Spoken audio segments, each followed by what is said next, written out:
Greetings and welcome to Office Hours with Dr. G. I'm your host, Dr. G, and I am so glad that you could keep our appointment. Tonight is going to be, in my opinion, a very enlightening discussion. I think I lost my mic, y'all. Can you all hear me?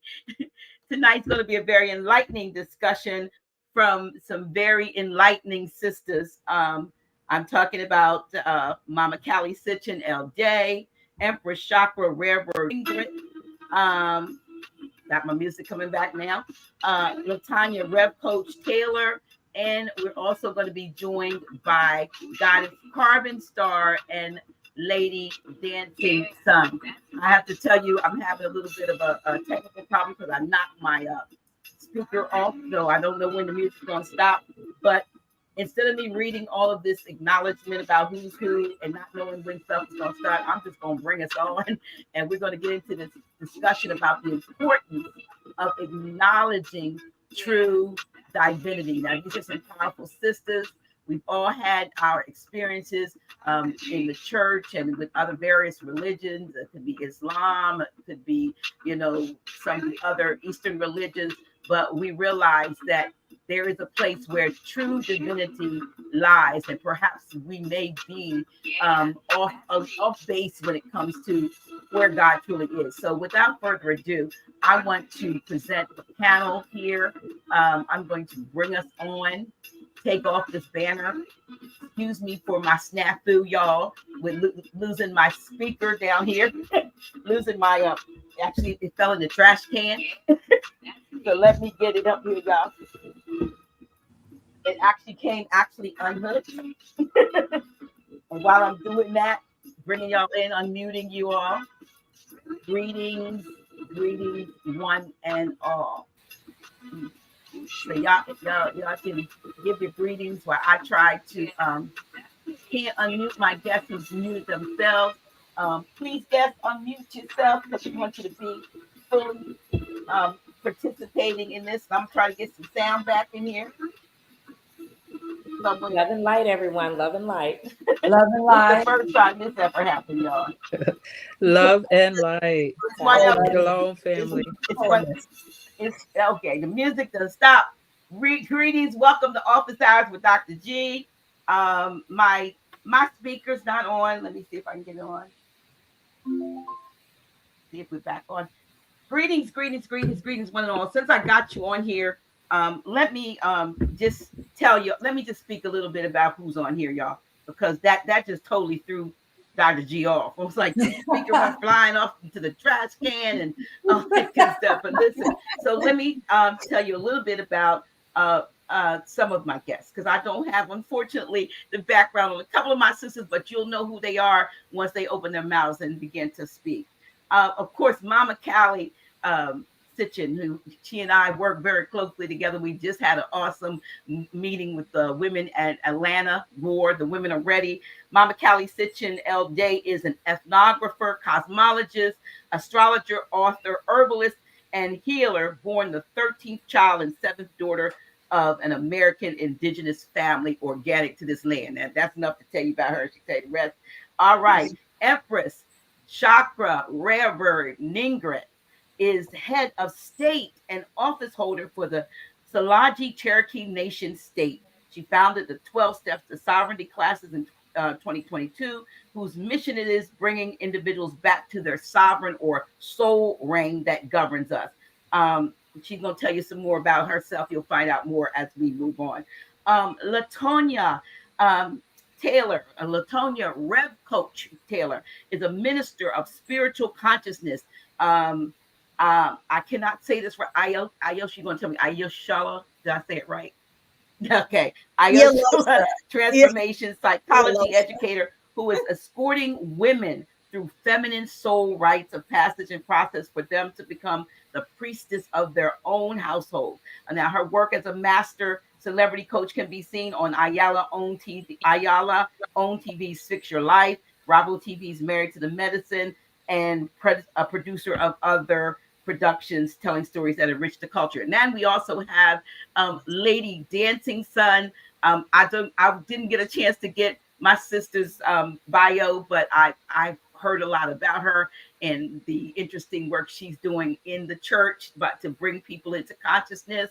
And we'll get some more about her. And Sister Goddess Carbon Star, who I got a chance to meet on Sunday during a beautiful session that she was doing a part of the hosting. So I want to say thank you, sisters. Greetings and greetings. I like that when we send you love. We said okay, this love. Okay, there it is. This that. Okay, there we go. See, we gonna start something. We gonna get something started in here. So we're talking about acknowledging true divinity. I've had discussions with at least 3 of you sisters, and that would be, of course, Mama Cali and Rev Coach LaTonia and now Empress Rarebird. So, and I've heard, of what some of you are doing, but I wanted to start with Empress Rarebird because she has an awesome program that she can tell you more about it, how long it's been going on. But I had the opportunity to sit in. She invited me to sit in, as well as Mama Cali. We had a chance to sit in on their most recent session. And before that, I had the opportunity to talk to Empress about God and where God is and how, she goes about approaching that. So without further ado, I want to present Empress Rarebird, Empress Chakra Rarebird Ningrat, here to office hours with Dr. G, and to my audience here, because they're gonna hear a lot more from you in the days and weeks and weeks. Strongs. I learned that we're not going to call them weeks no more. I learned that from Sister Kafunya. We're going to call them strongs, in the strongs to come, right? Because we're not weak. We are strong. So we're not in a daze. Okay. Oh, so I love that. Would you tell us about yourself, a little bit about whatever you care to share, and tell us about this unique approach that you have to teaching others, men and women, about where God is? Okay, so let me see. Are you muted? Let me make sure. Okay. Can you hear me? Yes. Yes. Okay, there you are. Okay. Yeah. All right. So no, love and light, everyone. You can't is it hear me or is it y'all? It's probably your speaker. Because we hear her. You, Dr. G. Can you hear? Can we hear you? Let me. I can't hear. You hear her? Everybody else hears her? Yes. Everybody but me? Oh my Yes. goodness. All right. Well, we're gonna figure this out. Go ahead and you talk and I'll figure out why I can't. We'll wait. We'll wait for you. Let me do this.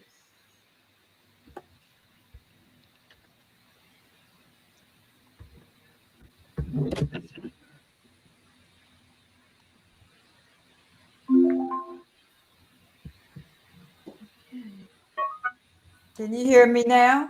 Yes, I gotcha. Okay, I needed to change my setting. So you're good now? We're good now.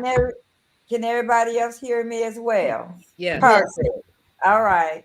I'm glad we're getting all the glitches out.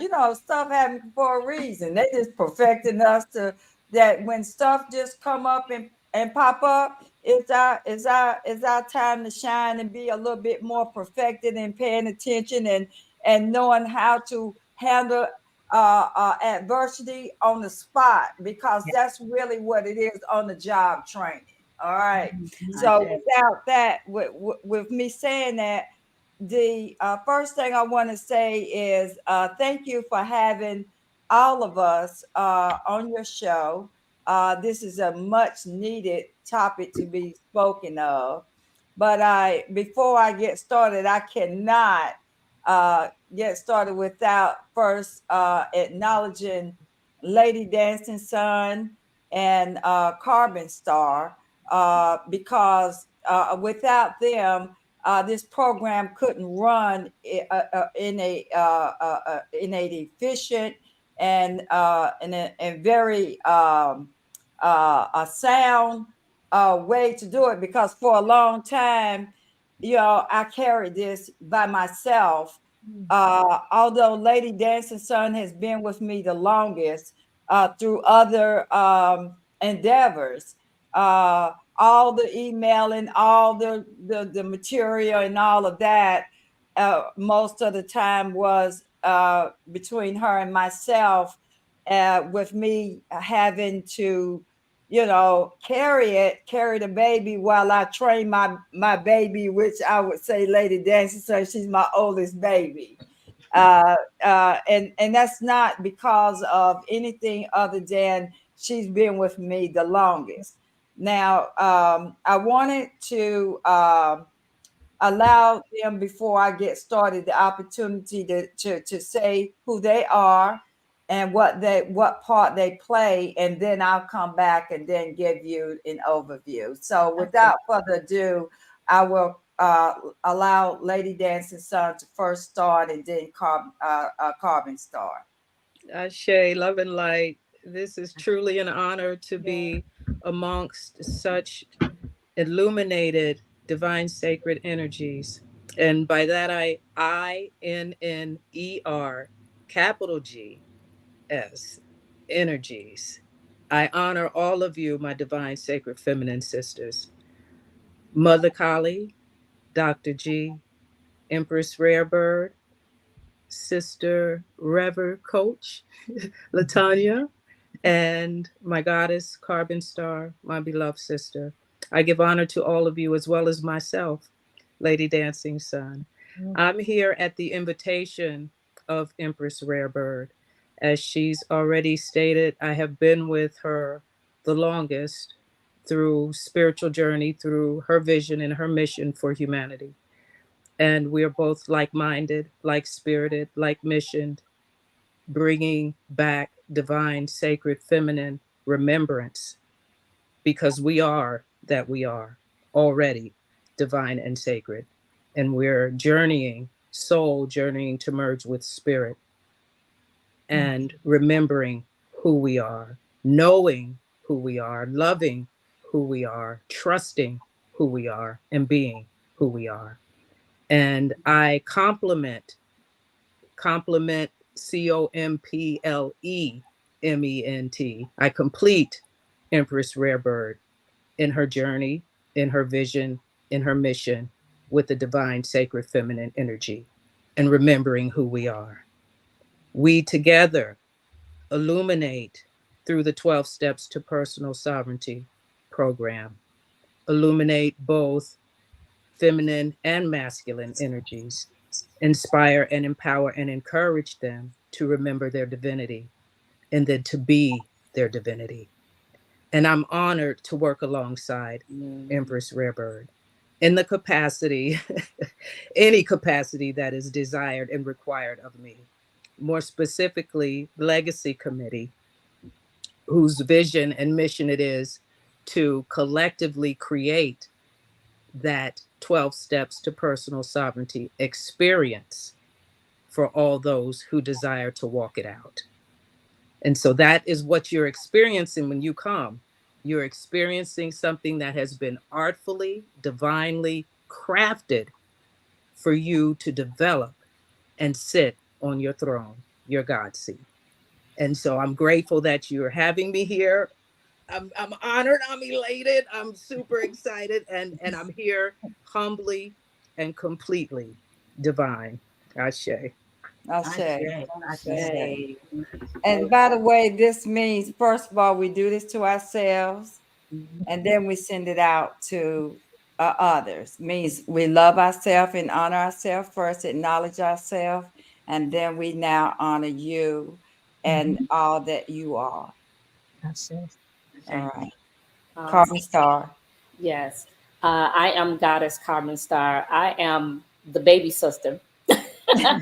And I am a woman of little words. I shouldn't say little words.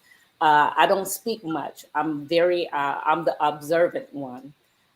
They call me the regulator because I'm always, my I am is always seeking and filling out energies and vibrations. And so I sit back as like the doorkeeper, the watchman. And so that's kind of what I am, what I do. But I do allow my I am to govern me in every area as I continue on this journey. I'm also honored to be here as well.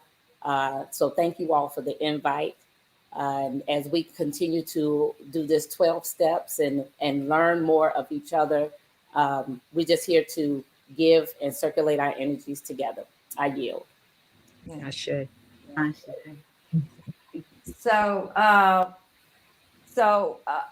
we are actually seeing in real time how women can come together and work together, and not in competition with each other, but complement.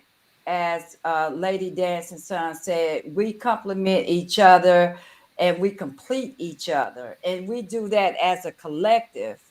And there is no, first of all, what we do is there's not a big I in little U. Even though I'm Empress and I, I'm the initiator, and that's the regulator, and then and this is the mediator. So we've got all three Trinity coming together and working together for the collective, for the whole. All of the one of the all of the one of the all.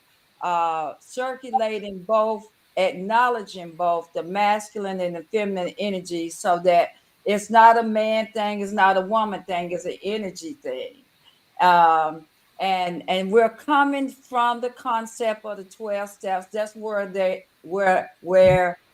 hid our remedy. It's in the 12 steps.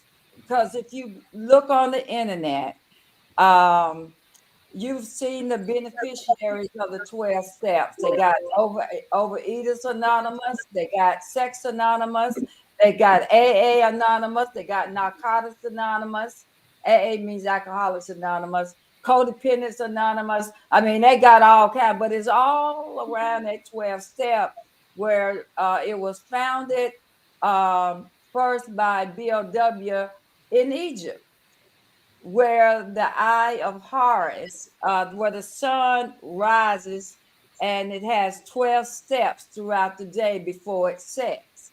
And so the history of the 12 steps came from us, our ancient ancestors, where they took it and hid it under that. And how many of us, particularly melanated people, because I'm going to tell you, uh, we're not being racist or anything, we're just speaking truth, is that they hid our remedy in Alcoholics Anonymous. How many of our people go to 12-step program? Because most of our people have been exiled out of our knowledge of ourselves and our remedies, our spiritual remedies, our metaphysical remedies, into the religious dogma. Okay.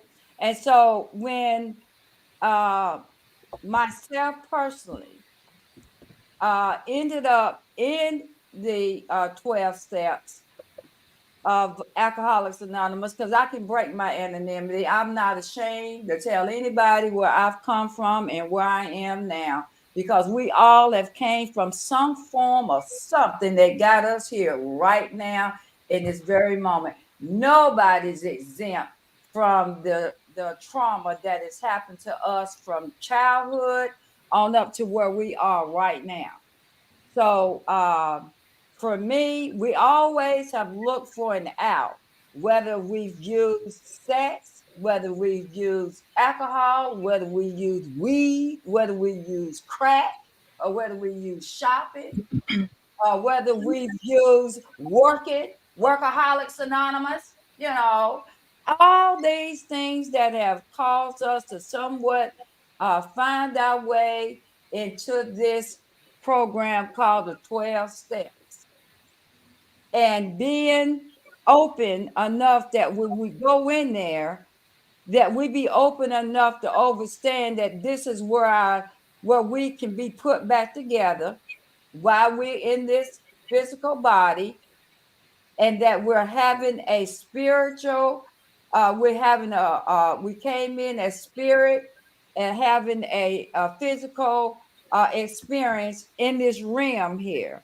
And the 12 steps, because we have not ever been introduced to our physical side, because we've been basically in the physical, right? And we've been in the material world, ran by ego, and always looking for some hero to save us. We've always looked for that Jesus that come in the sky. We've always bowed down. We've always looked for that hero to come and save us, and not realizing that we are the gods that we've been looking for, and that God is lying within ourselves.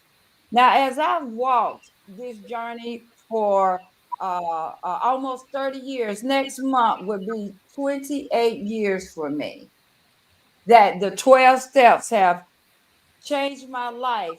But the part about the 12 steps that really changed my life is it freed me years later now. It wasn't in the beginning, that when I came into that second and that third step, and they started talking about that God thing, y'all. I got up. I said, oh no, I was in treatment at the time. I said, I said, I'm not going to hear him. And it was this rabbi that came in, and my counselor said, no, have a seat. Just be open-minded. Don't leave before the miracle happens. And so I sat back down, and the rabbi gave out these pens and these papers and these crayons. And so we became childlike again. And we sit down, and he said, I want y'all to draw what you want your God to be. Not your mama's God, not your preacher's God, not the Baptist God, not your grandma's God, that kind of God that we've been given for generations. He said that we could throw that in the trash can. I said, okay, let me be a little bit open then. And so I drew this representation of me, a woman in a red dress, because I like the streets, and I like that lifestyle when I was out there. Okay, that brought me in, and I drew these arms coming out of the sky to hug me. Then he said, "Now write down and describe what characteristics do you want your God to have?" And I wrote that down. I said, "I want a loving and caring God that love me unconditionally, and that will help me walk through the rest of my life being free and to be me." And so I wrote all that down, and everybody, wrote theirs down. And he said, "Is anybody need any more time?" And everybody was finished. And then he simplified it, and he said, "Well, that's what your God is. Whatever y'all put down on paper, that's what your God is." And from that moment on, I realized that I now could be free to have a loving and caring God. Not that it even dawned on me until several years ago that the God was, I would still have the mentality that there was still this God outside of me, but at least that God got me to from point A to point B. You understand what I'm saying? So as I walk this walk of recovery, and I'm talking about we're recovering from this matrix, from this spiritual death that we have had over us, as melanated people due to unconsciousness from the moment that we came into this earth realm from our spirit selves. Okay. And so it wasn't until I came into this journey of coming into consciousness that I took this concept of God and realized that at some point that God was lying within myself, and that I was the God that I was looking for, and that was by accident. Well, Yeah, it was by accident. But once I saw it, I saw this picture on the wall of a holistic doctor that I was seeing, and it was on the wall the picture of the brain. brain. Yeah. And once I saw that little entity Mm-hmm. in the back of the brain, I said, "Oh, what is that sitting down there?" Oh, you the one that I've been waiting for, because they said that the one that recognized that this would be the one that would know what else to do after that. Well, ever since then that I've discovered the God within ourselves, I have been spreading the good news. But guess what? I have not been talking and speaking against nobody's God, nobody's religion. I just point them and I showed them the clip that I showed you and Mama Kali, where the men in black, where that face opened up and that little entity was sitting there and saying war. You know, it was around Orion's belt. Well, Orion's belt is that pineal gland and that hypothalamus gland and that pituitary gland, the three wise women, three wise men, however you want to say it. But we have to start looking at ourselves from a metaphysical perspective. And that is where we are, and what the 12 steps of sovereignty, which means sovereignty means soul reigns. Your soul reigns and governs you, and your God within you does that automatically. So with that, I'll hush up, because I could really go on and on, but that is the basic concept of what I can tell you about how we're going to free our people from that concept or that religious dogma that we've been oppressed and seem to have gotten hijacked our spirit and our minds. Love and light. Love and light. Yes, and if you all have, if you all don't know what she is talking about, that segment and that picture of the brain that she did show us. I mean, I was so impressed. I mean, you literally see the being looking, sitting on the throne. And I was talking to Chief Rod Hayes yesterday, Chief Pontiac, about it. And I think I was talking to Grand Sheik too. Grand Sheik said to me, that's the monad. That's that spirit, that spirit that's within us that sits there. But you know, I love the concept of the I guess I would call it the gray matter of the brain, or the part we see as the brain being the brick wall to coming into, to allowing us into full conscious awareness of our God self. But when you break through that wall, when you Yeah. get to see that, yes, there is goddess, is the God is me. God is me. And that I sit on the throne of my life and I can make decisions and I can manifest what I want because I am God. There was a song, and Mama Callie talked about, you know, when we were talking how much she loved gospel. I remember years ago, even though she don't go to church and stuff like that, but she said, I love the gospel. Remember Mama Callie said that. But there was a song I sang years ago by Donald Lawrence, and I was the lead singer in our choir, and it says, I am God all by myself. I don't need nobody, no one else. I can handle this alone. I am the first, I'm the last. Whatever it is, whatever you need, just ask, because I am God. And he was saying, whoever wrote that, Yep. I realized later, they took it as I was singing on behalf of God, but I really was the God in me. when you sang that song with that kind of, understanding, you realize, yes, I can do this. I can allow somebody to Yeah. rule and reign in my life, Mhm. or I can take the throne. And so many of us, with my 25 so years that I was in church, and of 10 of them in pastoral ministry, I was following, what everybody else said that you do, and not necessarily feeling it, not necessarily believing it. And I don't know, I know I'm not by myself with this, because a lot of us, we go through the motions, because we hit the Messiah and do all the other things. If you go to Pentecostal church like I was, you do all those things, but you're questioning a lot of things that you do all along, because it has not taken root in the soul, or the sovereignty, if you would, the soul that reigns, that's the reality of who we are. And with that, I'm not going to get preachy, but I'm going to move down to my sister, Rev Coach, LaTonia, because she, has had, different experiences, and not just Christianity, but Islam and so forth, and way, high up, sitting amongst, folks that, and still now realize, I'm sure, that there's so much more.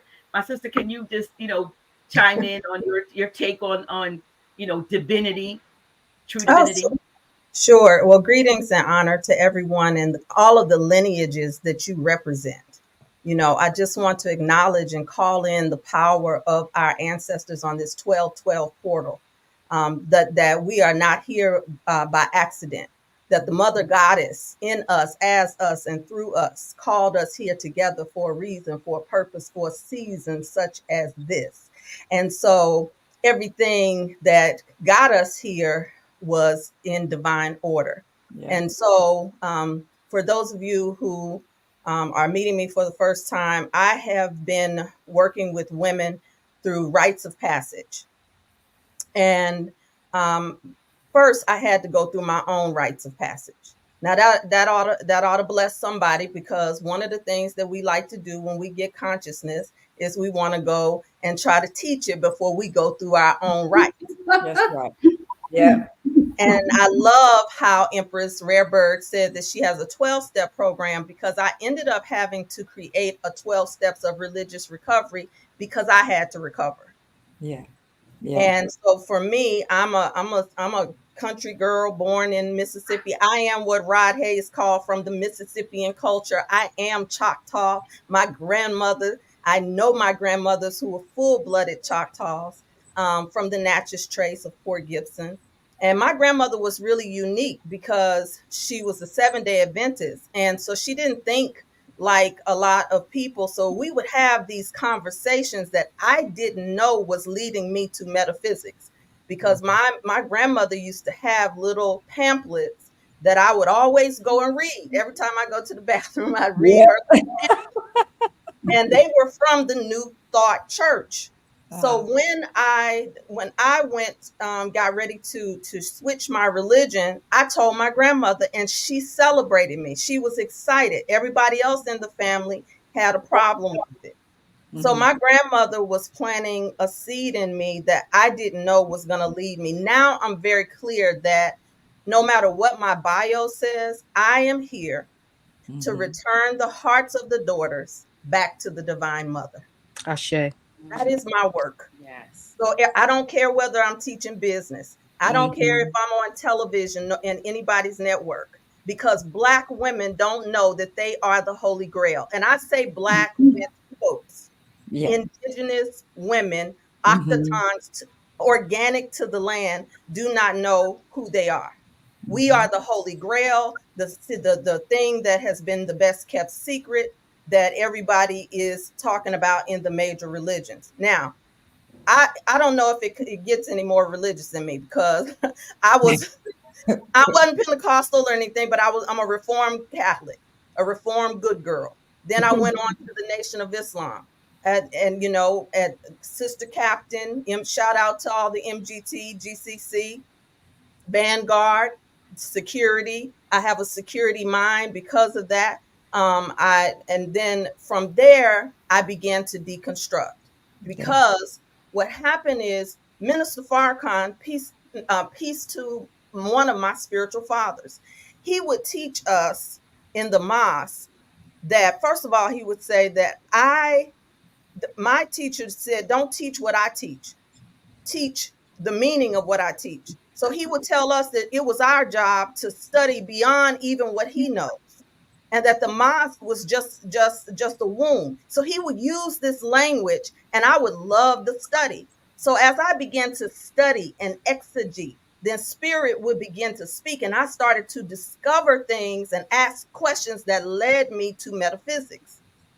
As I was doing it, check this out though, even though we had our study groups, I dare not start talking about the divinity of who we are, that we really didn't need the religious system in that way.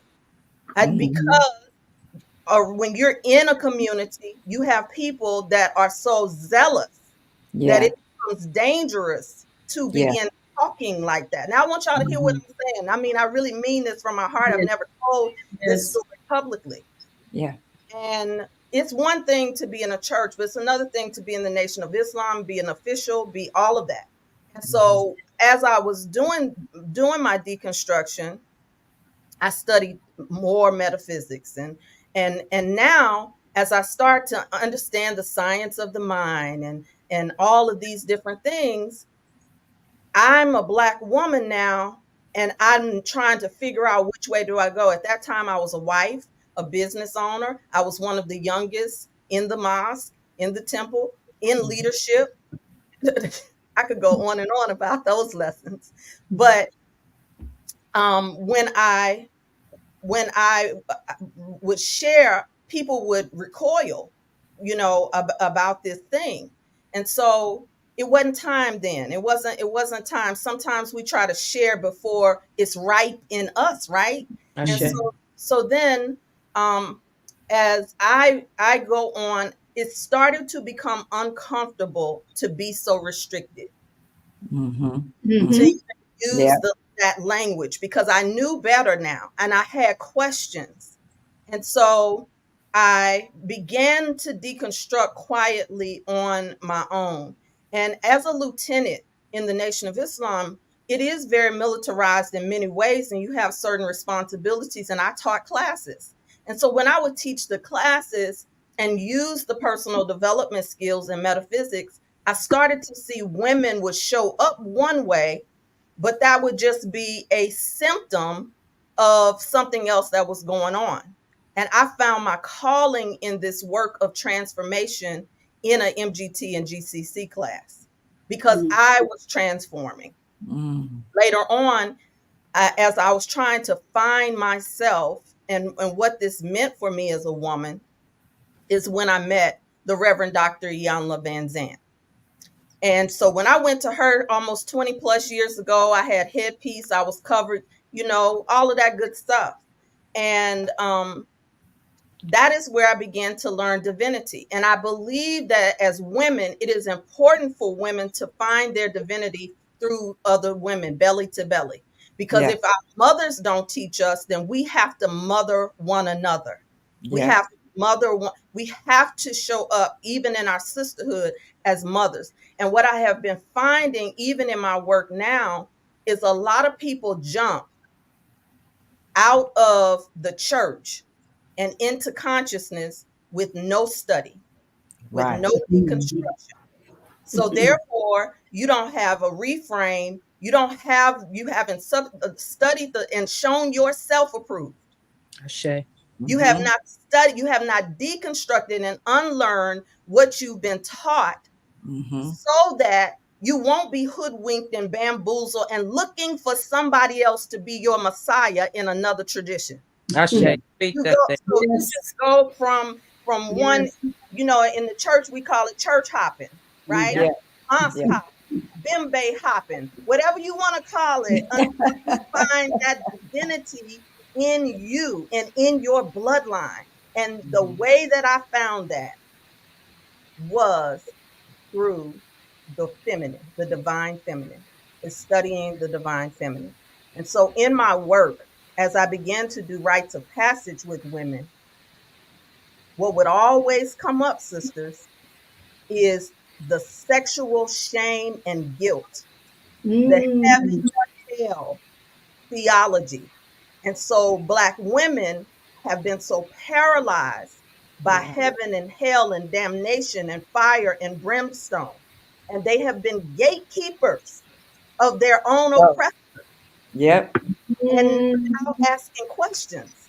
And so now when they come in, a lot of them, they'll watch me when I'm talking juicy. You all don't know this yet, but I'm the author of a book called My Juicy Rebirth. And when I was teaching juicy and talking juicy, people was wondering, what is that all about, right? And they were afraid of it.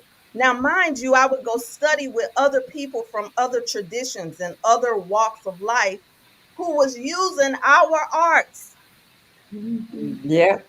using our ancient arts to empower themselves to manifest the desires of their heart and their life. And for me, as a minister of spiritual consciousness, as one who had gone through my rites of passage, I vowed that I would bring it to my sisters in a way for us to be able to understand. Because the thing is, we love to talk about pain because the church has conditioned us to deal with pain. So we will run to the altar, we'll turn out a workshop. A workshop will become a whole birthing room because it's so much pain in Black women. But when Yes. you talk to Black women about pleasure, they begin to become suspicious. What pleasure? What? Because we don't even know we are that holy grail, and the yoni is the portal of everything. It's the Black woman, the symbol of who we are as mothers of civilization. So the rites of passage work that I do is near and dear to my heart more than anything. And so this is really the zone that dances together of reformation, deconstruction, reformation, and rebirth for women. Um, and I believe that when women are able to do this work, as you say, fall in love with yourself, find yourself, God in yourself, then you can have a different relationship with love, with sex, and with money. But if we have been taught to show up as men, we've been conditioned to be men in dresses, in makeup, in weaves, and lace fronts. And see, we have a generation who won't listen to this lie. A lot of the people, a lot of y'all in the chat, y'all are conscious. So y'all speak a certain kind of language that turns off the millennials, quite Yep. frankly, that turns off Gen Z because we have become so such a much and so conscious that we don't know how to sit in a room with them and be able to break bread with them without judgment, without criticism, without shooting on them. And that is one of the things that when we go to redeem our daughters and call our daughters back to them, they don't need our judgment. They don't Okay. need us to tell them anything. And they know a little bit more about money, and they don't believe in being poor righteous teachers. If we develop a different relationship with ourselves, then we also have a different relationship with our commerce, our economy, our agency as being abundance and magnets and deserving to live well and to live a certain way. And I'm not talking about like our colonizers. I'm not saying that. What I'm saying is in order to get the attention of these young girls who are chasing bags, my millionaire clients, a lot of them are having breakdowns with their mother. So when a woman has a breakdown with her mother, she has a breakdown with herself, with her identity.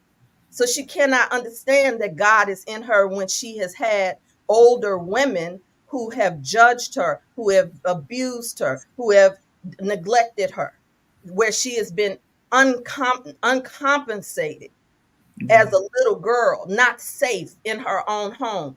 So before we go to the high knowledge, before we become adepts, we have got to heal. We have got to heal our heart.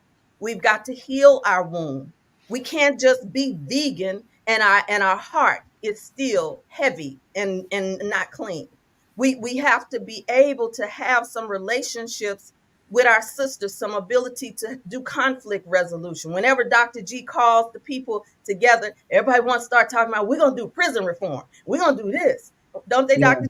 Am I lying? But how are we going to come together and use the womb that we create when women, right now, this is a womb.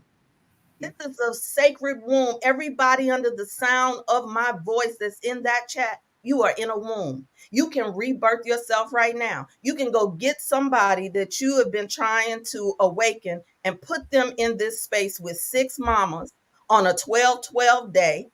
Look at that. Yes. 12. This is the portal of the mother awakening. This is a sacred day that we're in. So every word we're speaking is a prayer. Everything that we are saying, we are conjuring and calling to us. So that's my work. Shay. Love and light. Yes, yes, yes, yes. Mama Cali, my eldest sister. Talk to us. First of all, I am truly honored for my daughters to be here today to teach me. I've done so much and I've been so many places, and my feet have touched the bare earth all over the world. Mm. And it has been quite a journey. It has been a remarkable journey, which I speak of not as often as I should, but I have spoken. And today, this 12-12 portal, and remember we had that first meeting on the 11-11 11. in here in the main city of Atlanta. This journey today, this womb that we sit in, is a culmination of a prophecy.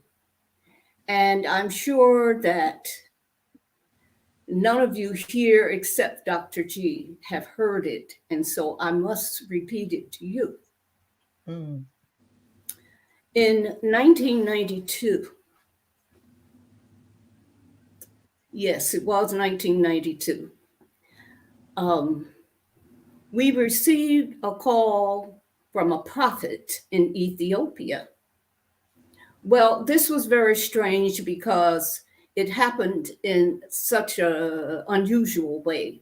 First of all, it was in 9:30 at night, and we were never in our office at 9:30 at night, myself and my husband. But he happened to be there that night. He went to pick something up. And so when the phone rang, he answered, thinking it was me asking him to bring something home. But it was a medical doctor in Ethiopia who said that there was a prophet who lived in the high hills at the source of the Blue Nile, who wanted to see us because he had something very special to tell us.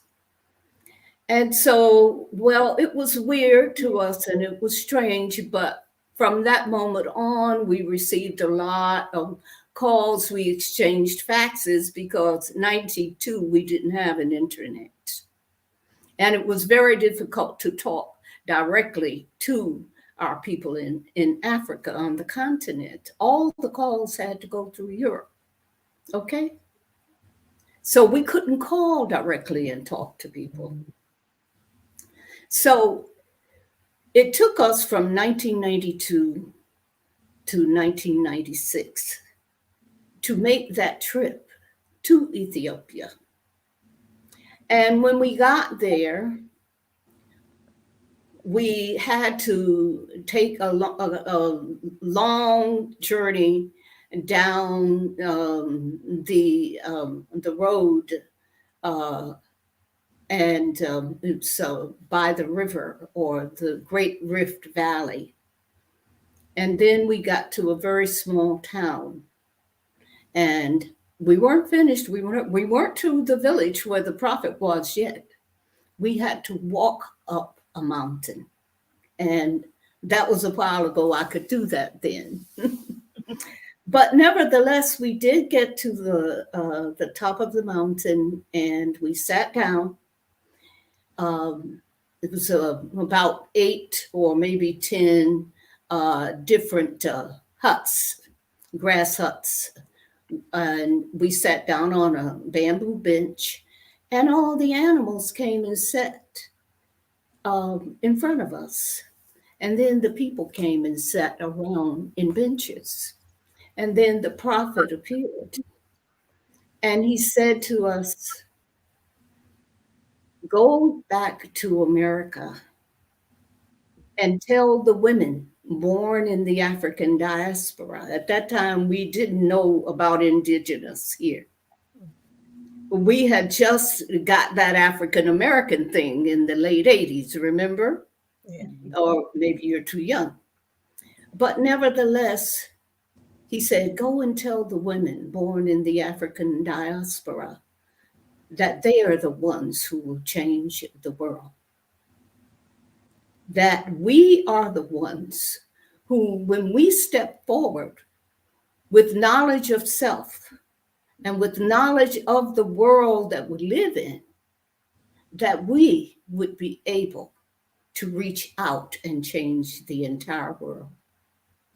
And so we did come back, and we actually stopped in New York to make that announcement. And let me add this bit too. We stopped in Egypt just to see the pyramids, on the way to Ethiopia. And we were by Imhotep's pyramid, and that desert is barren. There's nothing there. But we saw a little green plant about 100 feet away from the pyramid, just a small green something in that barren desert. And my husband being a botanist, we went there to collect the plants because that's what we did all over the world. We collected plants and preserved plants and studied plants. And we collected that plant. It was the only thing there. And we said, well, I don't know if we should collect this plant. But being botanists, yes, we took a piece of it. And there was white stuff covered all over the plant. And every country that we went into, we would go to the National Herbarium at the university to have the herbarium keepers help us to identify the plant. And so we went to the University of Cairo, and the herbarium keeper, Dr. Hadidi was his name, Dr. Hadidi, identified the plant. And he said, this is the biblical manna. And that white stuff you see, it falls every 200 or 300 years. But this plant that you have picked is the biblical manna. And so we felt from then on that the journey that we had taken was very, very special. Because you find the biblical manna, on your way to see a prophet. The prophet tells you, you got to go home and tell all the ladies that they're getting ready to change the world. Yes. That was 30 years ago. Wow. And so this is the culmination of that year prophecy. And I am pleased and honored to be with you and to sit with you and to learn from you. What I want to do, like I told Dr. G, was that I want to act as an elder to, in many ways, to guide you. Yes. In many ways, to learn from you and to, in many ways, to actually share with you those things that I know and I've experienced many times before, and many years before you were born. Mm. So I know that my mother, who was 45 when I was born, and I being the 13th child, I grew up with elder women, and I learned so much from them. And, you know, they were very much into the old culture.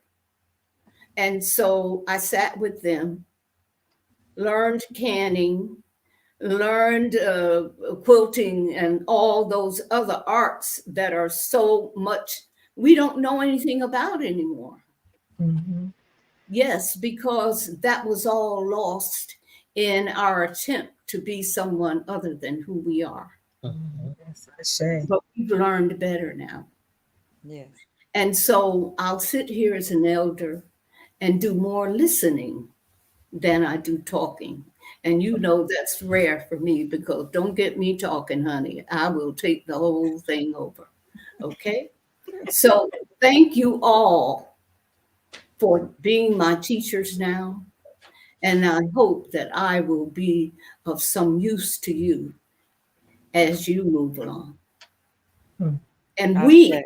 can create this new world that the prophet prophesied 30 years ago, that we would be the ones. Yes, Ashe. I say. Ashe. Mama Cali, I thought I had it up here. I was trying to put it up, but your book, your two books, that the latest two books. The Especially latest book, or well, the latest two, the last two, particularly the one, I think, is that behind you? I'm trying to see. It looks like Global Transformations. yes. Let me bring you Okay. to let me bring Can you up I into the mention solo something? here. Oh, yeah. There. There it is. Global And- Transformations. You can see I got little tags in here so that I can find things quickly. And then The rise of feminine power and the ascension of the Ethiopian king. Okay, now people will think that the Ethiopian king is a man, but it's our new North Star. And you can go back in Dr. G's the archive and find the segment video, video that I did speaking about this global transformation.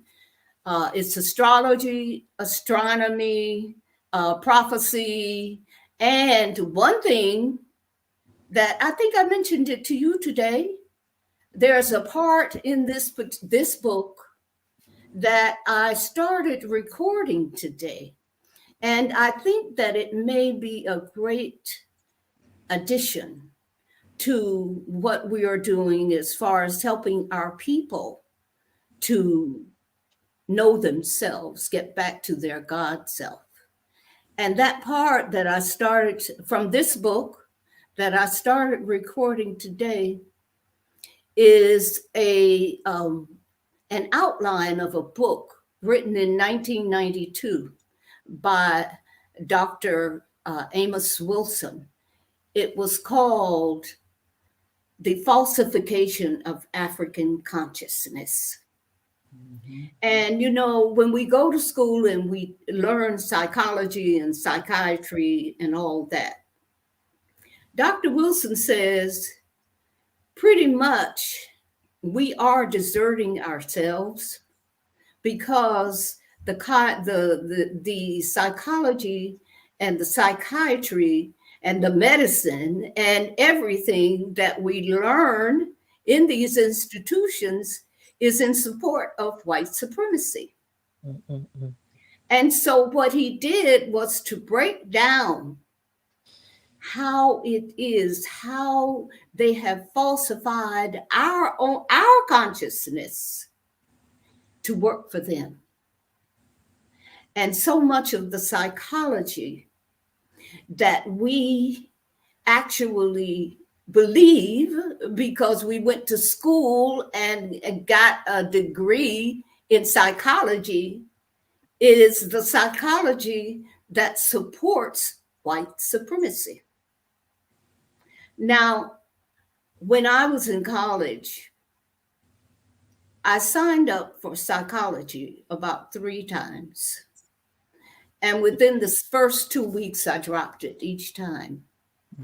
Because to me, it didn't address anything that made any sense to me. And that might be because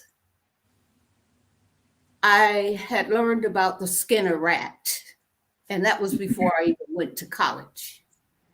How that conditioning of the rat actually serves the purpose of the colonizer. And so I never could stay in that class. You know, way back when I was in college, you know, I was kind of mature when I was in college. I think I started at 18 and dropped out. And I started reading. And then I went back to college after I had one child. And I think I was about, I was 25. Because my first child was born when I was 24. All those years I read, but I wasn't reading ordinary stuff. I was reading mostly metaphysical history and world religions. You know, I looked at just about every world religion, and I have explained to people before that Christianity, as much as I love gospel music, because I went to choir practice with my mother, you know, I stopped going to church when I was 12 because it just didn't resonate with me, you know. So I am recording a part of this book, The Falsification of African Consciousness. And I think I was telling Empress today, yes, that I think I may even distribute it, you know, and not monetize it at all, because it's so important that we understand how the education system prepared us to be servants to white supremacy. yes. And we got to let that go. Yeah. We got to unlearn everything. Yes. You know that book you talked about, Dr. G? Everything I know. Everything is a lie. Is a lie. Everything's in the whip. Yeah, well, everything is a lie. Nothing is Everything true. we have been taught is a lie. Yeah. And Everything. that's Learn some to of let the that go. that's some of the what I say when I sponsor folks when they first get into the introduction. Say everything you think you know, throw it in trash can. Throw it away. It has no use here, you know, because you have to. Nothing fits over here in the spirit, in this aspect of who you are internally. Absolutely. So I totally agree. So I yield. Well, Mama Cali, I want to say this to you, and I don't want to. I'm not trying to call you out or anything, but you know, when I pulled you up into solo view, and I'm looking at you, and you know, it's something about when you're living right, and you for so many years you've known how to live right. I'm looking at. Okay, I know you don't really mind. I don't think you do. I'm bringing you up. An elder that's been on this planet this time for just about, can I say 80 revolutions around the sun. You have the most beautiful skin, and not just your skin, but your mind, and the sharpness of your mind, and the way that you are ready to get things just done. You can teach us a whole lot about how to live right, to live long, to live. I'm looking at you. You know, I was with you, you know, a month ago at Atlanta, and I just say there's whatever the secret is, and I'm going to say this for you, is something in the water. because Well, you know I have water that's here. why I'm saying, that's why I'm saying what I'm saying, because I know that you have tell us what you have, please. Well, you know, first of all, my mother raised me on herbs. I was never sick. If we had a cold or something, or felt bad, or had a fever, she would just go out into the backyard and pick something up and put it in a pot. Remember, my mother was born in 1900, you know, so I always sat with old women, you know. But my mother, she didn't, well, that's what she knew. She knew the herbs in the backyard. You know, there was an open field behind us. There was no house. And we had a big garden. And me being the youngest child, the belief was that you give the seeds to the youngest and let them put it in the ground, because they are growing and therefore the seed will grow with them. And so I always ate real food. I always had fresh food. And I followed that throughout my life. Remember, you know, I told you that, you know, let's say that my diet has always been clean. I never went to eating crazy stuff. Yeah, sure. Even now, I'll have something I have 7 grandchildren. Sure, I'll sit down and eat some tortilla chips, or, you know, every now and then, but that's not my food, you know, and pretty much I've been a vegetarian for almost my whole life. I wouldn't even eat chicken as a child because they killed the fresh chicken. I mean, the live chicken. That's how we got chicken. We didn't go and get something that was killed 10 months ago and frozen. And, you know, that's not how we had chicken, you know, but they would kill the chicken in the backyard. And the chicken would run all over the place with the blood spattering and everything. And I didn't like that. And so I didn't eat chicken. And so basically, I've been a vegetarian all my life. And if food didn't look right or smell right, I wouldn't touch it. So I never gave up eggs. I don't believe in that. You know, I believe in eggs. And I never gave up butter. Those are the basic animal products that I do eat.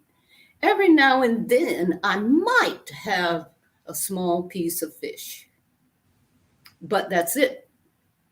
So I've had a very clean diet most of my life, and I've got a water in a well that I'm beginning to sell, you know, and anybody who wants to be a distributor, I invite you to come. It's water that what they call primary water is down beneath the rock formation, and it has filtered through the what is this rock that I'm sitting on? It's granite. So I'm sitting on a granite rock, and the water that I get is like 660 feet down. It's pure. And when I had it tested, they wanted to know where that water come from. You know, because hey, they don't see water like that every day. So for 26 years, that's the water that I've drunk. And I've remained on the vegetarian diet. I've got, you know, I grow my own greens, and in the summertime, I grow other things. I was run out of my backyard garden by the deer. The deer have taken over the whole. Did I send you, Empress, that picture today? You did. It was so beautiful. Show And I you thank that those you. were at my front stairs. I'll send them to Okay. everybody. So they feel so safe. And the thing about it, even the male deer came to eat at my stairs today. But earlier in the day, there were three, female deer. And I was playing this song that, it's been with me now. I don't know if any of you know Donnie McClurkin and that song Stand. Do you know, do any of you know that? Yeah. Yes. Okay. Yes. I think this is my 5th day playing it. And so I'm sitting at my window looking out at the deer, and they perked up. They were listening. Because they hear everything. You know that if you make a move, they see you and they hear you. When you mention deer, I don't know if any of you have seen it, but all the buzz is about the Netflix movie Leave the World Behind. And I hadn't seen it, but I was seeing all these little TikTok clips, and people are trying to decode it and tell you what it was. So I attempted to look at it before tonight's broadcast, except I was so tired that when I woke up, it had been looking at me.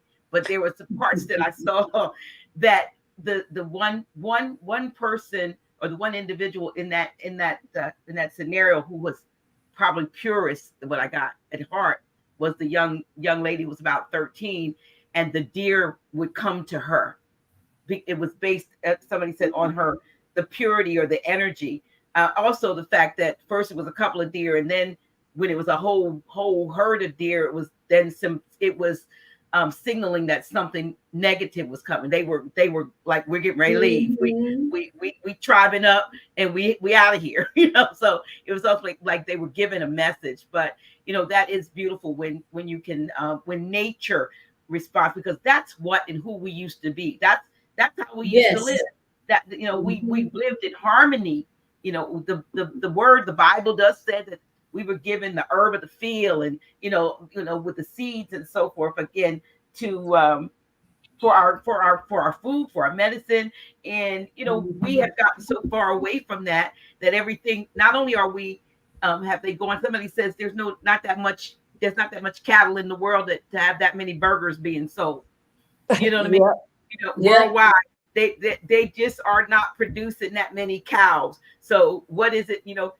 It's impossible to know, what we're eating beyond what meat is. You see, I just throw those things because don't eat any ground meat, okay? I know. Don't eat any ground meat, and I'm suspicious of whatever that is that they giving you called chicken. What is it? Chicken nuggets. Impossible. Yeah. When you call something beyond impossible and beyond, and then you call it vegan. So there's a impossible vegan shop somewhere here in Atlanta, and she's, well, I shouldn't talk about this. I know where you're going, Mama. Very successful entrepreneur, but she's selling impossible burgers, and believe me, it's impossible. They used to line up around the corner, I'm told. I know exactly where you're going with that, Mama, Cali. Yes. But before we get on to the food, and there's so many things that we could talk about. I know we are talking about the divinity of the woman, right? And so as you're talking about the deer, that is one of Oshun's animals. So this is also where we have had programs that make us understanding nature demonized. So it's not. And when we look at who we were, even as Native people, it wasn't that the meat was bad. It is how they process meat, and how it's how we are out of touch with being able to grow our own food. But it not only that, to communicate with nature. So the deer is one of Oshun. So when we go outside, do we know what energies are even represented in nature?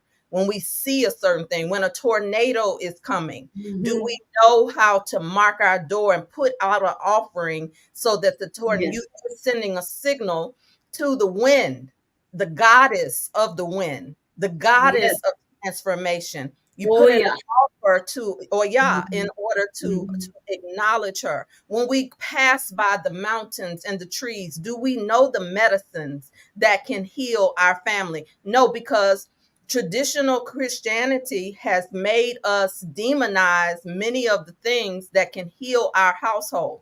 And one of the things, even with prayer, I heard you talking about gospel music, Mama, is that we will sing the gospel, but we have to also be careful not to sing ourselves into a depression. Anything that we sing ought to take us higher, right? And so Right. when Right.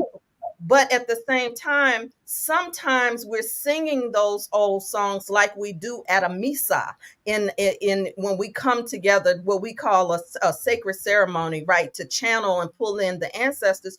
You have to communicate their songs. You have to fix their foods. You have to know their food. So guess what? None of our Oh, ancestors absolutely. were vegan. Most of them weren't vegan.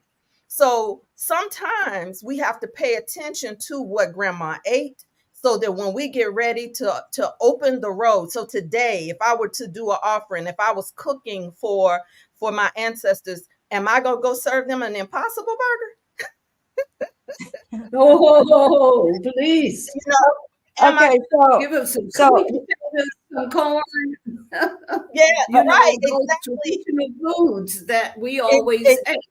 Today ex- I but had sweet but we potatoes and also but but yes, but we yes, also have to be reminded, and this is something that we have to think about as well. Prior before, we were invaded, right? Uh our whole diet was changed and forced upon us. So yes, we started eating things that was left over for survival. Like yes. they got all like they're the ones that ate things that we didn't eat. The one thing that we did not, as far as our culture, because this is what we're talking about. We're talking about culture here. Mm-hmm. Um, we didn't eat each other. you might be We eating that did, if you're eating ground meat now. and hear me out. We have to think about also the energies that these foods are carrying. Mm-hmm.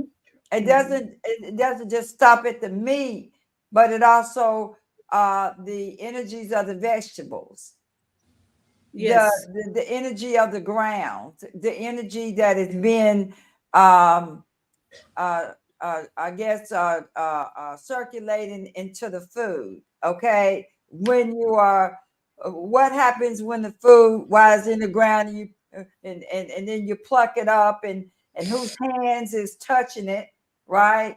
And then it's in a truck somewhere, caught it, whatever, and then you got all that energy going, right? And then you got the grocery store folks touching it, and then you got people that are shopping that are touching and feeling all over it. And then when you get home, so you got a whole line of energies in the food Yep. before it gets to your table.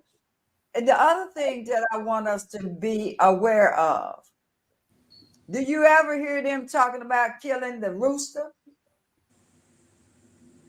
killing the bull? Yeah. Always you're gonna kill the chicken Mm-hmm. and her young, Mm-hmm. or the cow, and never and the calf, and never the bull. So Yeah. society has been created to disrespect the feminine The female and eat the and, female. and eat her young. Mm-hmm. Okay, Mm-hmm. so Yeah. just want y'all just to think about that concept uh, for a minute, because this is a awareness Yeah. that human meats are being introduced into the foods. Yes. Y'all know that the funeral home sells us out, and we don't know what's Yep. happening with our ancestors when they go to the morgue. And I have a whole thing about that. But Mm-hmm. the divinity to come back into uh, alignment, because even I have to catch myself when we are talking about God as a He. That's right. And Yeah. you'll Right. hear that even in the country community, that the women will say, "Oh, well, he's God is he." Say all Right. that masculine. We gotta Right. come in and don't forget, because the ankh and the cross. Uh, Mm-hmm. you had it on your Cover. if you could pull that up for a minute, because Sure. we need to address the energies. Well, oh yes. Yeah. Mm-hmm. So we have to address that cross and that arm, because that's the everything is energy and everything is vibratory frequency. So I just want to point out that arm was first before that cross was. That's right. And that cross was to symbolize, if you look at it, it's an imbalanced cross. If you go everywhere, go on the internet, pull up, go to churches, go to all the symbolism, and you'll see the cross is longer down at the bottom than at the top. It's in balance. And so the world is in balance. So that cross is right there where that throat chakra at. And it cuts Mm-hmm. that feminine Well, energy voice off. Yeah. So from that point of that cross up, that's the feminine energy where the loop is, mm-hmm. what we call the feminine fallopian tubes and the reproduction system. So if you've been under that symbol, you see them in the earrings, on the chest, and all the different places, that the divinity is being captured Yes. through that energy of that cross. Yeah. It Mm-hmm. symbolizes to cut the feminine energy off, and that is the symbol of the phallic, the penis. That's right. Mm-hmm.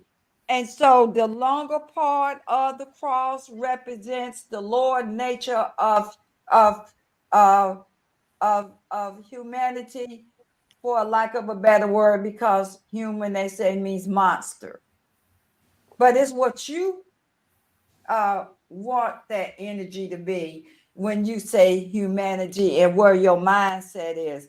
So we're talking about greed, lust, and all that lower ego stuff, ego driven life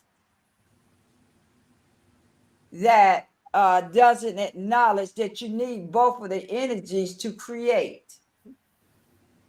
Because when you only acknowledge the even who someone said about the women wearing a dress, and they got the masculine energy, right?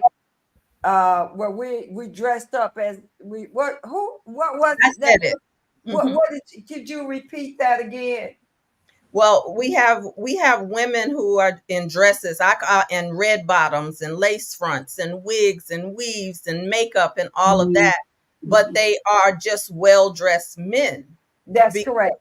because they are carrying the masculine energy. And again, our homes and our families have been so demoralized that they don't even recognize that they're holding this energy. So That's yeah. correct. And Yeah. so these are some of the reasons that I'm pointing out. The symbolisms, in the isms, I, self, and me. Yeah. The Yes. ego. and all of that. So I wanted just to point that out, that we're eating the energies. They are. And I'm careful about, well, I don't eat meat. You know, we were original people that was vegetarians, herbalists, and a culture came in and hijacked our culture, and we took upon those ways. Mm-hmm. And because we took upon those ways, that moved us away from our divinity. And when you start to program someone's brain to shut down the divinity part of what's inside of it, and I did, Dr. G, pull up the what The I brain. showed, the Did you want brain. to share it? I can Mhm. share that, so that those who are watching tonight, even though you're not wherever you are, you will understand what Lady Dancing Son and myself and the rest of the crew, and we've got men in the 12-step program. We don't separate the men from the women because there's not necessary. We all have to heal and come up to our divinity. So there, we don't separate. Oh, men can't come in. We got just as many men to come in and heal and learn about their divinity and their godness, just like everybody. We both are the same. When I'm looking at the men, I'm looking at myself, and when they look at themselves, they're looking at me. We're one. So am I So if you click share, you see down where it says present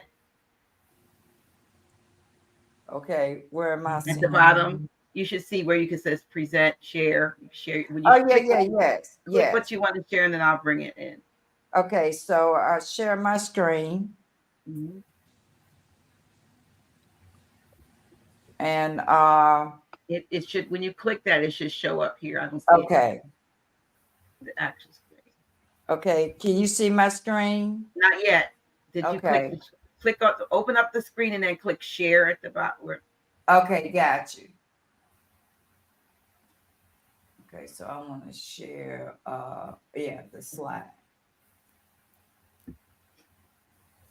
yeah. Okay, let me see. Here's the part. Okay, here we go. Is this? Well, there's Okay. nothing on there yet. Let me see. Yeah, and I click share. So Well, I let me remove this because that's just showing a black screen. So I think you might have. okay. Let me remove this, and whatever it is, you have to actually have have the picture up. Oh, okay. Let me do that then. Hold on one second. I'll be stepping out in just a moment. Well, I want to thank you, Rev Coach, because I want to thank you for your input, your insight, your knowledge, and I know that anybody who's listening and will see this, either you're in the live or you're seeing the replay, that in the comments, in the description of this particular broadcast, there is contact information. And I know you're still doing your rebirth um, classes and counseling and so forth. So if they can reach out to you, Yeah, are you they can currently go doing any? yeah, they're good. They can reach out to Rebirth with LaTonia. To even tonight, I'm doing a special session for this 12/12. I'm calling it a Renaissance activation session, mother shifting, so that we can move beyond just being wounded by the mother or healing the mother wound and really stepping into the activation. So I'm doing a special session tonight at 10 o'clock that should take us right into the 12 o'clock hour, so that we can charge up this energy, conjure and pull in the desires of our heart tonight. So I'm jumping off in a few minutes so that I can hold this special session, and they can go to rebirthwithlatonia.info and choose Mother Shifting. You all are welcome to join. If you go over 10 o'clock, you can come on in the room. As the old people say, Rebirth with Tanya. Rebirth with LaTonia. Okay. .info. It's right there in my tag, and I'll put it in the comments. As the older people say, come on in the room. Yeah. Okay. I mean, thank you so much. I'm going to bring this up. Here we are. Okay. Oh, So, yes. We have a so, copyright issue, but can we show this little clip? We can show a clip, can't we? yes, I'm going to go ahead and show this little clip, and then I'm going to show the brain so that I can show people where their divinity lie, and that way you won't ever be lost again. So just give me, it's only about maybe a minute. We have it up.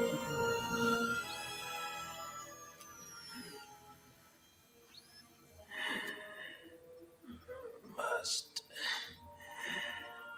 to prevent contest. It's okay. What are you trying to say? To prevent struggle. To prevent War? war. Okay. Now I want to go to this slide that relates to that scene where you saw that little entity. And we've been warned with ourselves. You've been at war. It's you. It's not no one else. You got to get you together. You got to understand your divinity through the fact that you got to see yourself as what you really are. And if you don't see yourself as a God, then you're doing yourself a disservice to do anything outside of yourself and come home to yourself metaphysically and live metaphysically and understand yourself metaphysically as a God, then nothing will work for you. So I always do this because it is hard for our people to let go of that religion and that God that has been passed down as a generational curse. And I don't speak against anyone's religion. I don't come in here and talk about religion because it is irrelevant, because it starts a war with each other, because people get into, well, I'm Baptist. Baptist trumps Catholic, and Catholic is, all that doesn't matter. This is about you and seeing yourself as what you are. And so I always start with the eye of Ra and the eye of Horus, which, if you can see my my pointer up here to the top left, and you see the eye, and this is going to be representing this down here under it, where you see the actual brain is the issue. If the brain is being programmed to prevent you from understanding what's beyond that, which is your divinity, and that you have right here at the 33 degrees. So you Masonic brothers out there who are saying you're 33, you're not 33.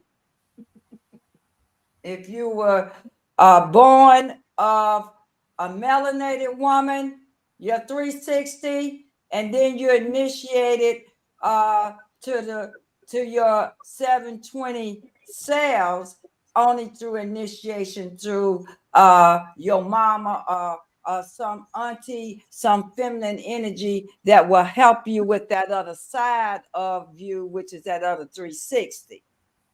Now, we've all been down here at this bottom part of this brain that's called the reptilian, the lower nature, the dogma of yourself. So this is where we've been trapped. So we've been between here and here in this brain. And so what we want to do is go inside the brain.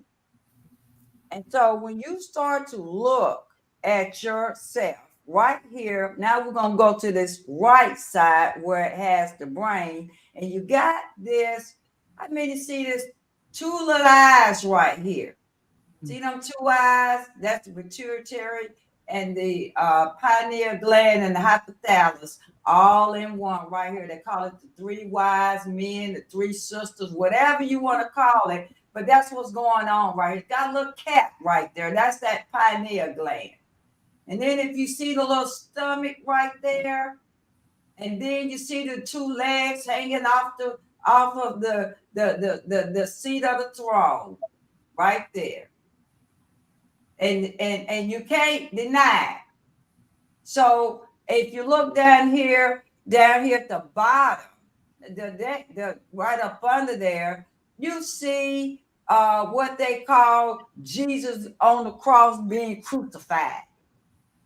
Okay, so there is that entity that is sitting inside of you, inside the back of your brain. So now you know where your God seat is. Take your butt home to it. Okay? Now, it's transmitting utilities. You see them red and them blue cards? Well, that's that circulating of that God juice inside of you, the blood. That's they call it the blood of Jesus. You understand me? All right. So there's no issue about going home in the inside and being the God that you are and ruling from the inside out instead of from the outside in, because these two eyes right here is very deceitful. Okay? Let me go back one. It's very deceitful. So every time you are living from outside in, you're gonna always bypass your God seat and be ruled by whatever is going on the outside of you. So you got the circle Willis right here. What you talking about, Willis? That little stick man right there to the right. That's all inside your brain, where your God seat is. So therefore, for those of you all who are on the call tonight, now you know where the God seat is. It's time to go home. And that's what we do here. We bring you home so that you can come out of the religious Jesus and all that, because you're all of the one. You're Jesus, God, the devil, Satan, all of it. You can't have one without the other. So if you was asked to take the blue pill or the red pill, you're either gonna take both of them or take neither one, because one can't exist without the other. So we don't have to have the duality anymore. But that God, your God seat is waiting for you to take your rightful place and give it instructions and tell it what to do so that you can manifest whatever it is that you desire to manifest by your train of thought, to manifest by speaking it, and then it comes into existence. And that's the version of who you are. So if you got a brain, then you've got a God seat inside the brain, which is divine mind. The brain and the mind are two different things. So all of you melanated women, particularly because y'all are the gatekeepers of the religion, like I was, and I think all of us have been the gatekeepers of the lie. Stop holding on to the lie now that you know the truth, because you can't argue with me about this. Now, my last thing about what I want to say is this. If you're beautifully and wonderfully made and you're a gift from heaven, where is heaven at? And who made you? I'm help you out a little bit so you can have something to think about when we get off this call tonight. You wonderfully and beautifully made in your gift from heaven. That Jesus wasn't in the room when your mom and daddy got together and made love and created you. They are the creators of you. And if you came from your mother's womb, then your mother, all women hold heaven within themselves because you are a gift from heaven. And if you came from the womb of your mother, then why would you not see your mother as the God that she is, regardless of how messed up she may be? She still holds heaven within her because she's also been a victim of being hijacked from your mind, from her mind. And it's been passed on. So now we can let go of Jesus and go home and sit on your throne and be the God that you are. Now that you know, I don't know if anybody out there doesn't see the God within yourself. So let me just come out of this little thing so I can move this thing a little bit closer.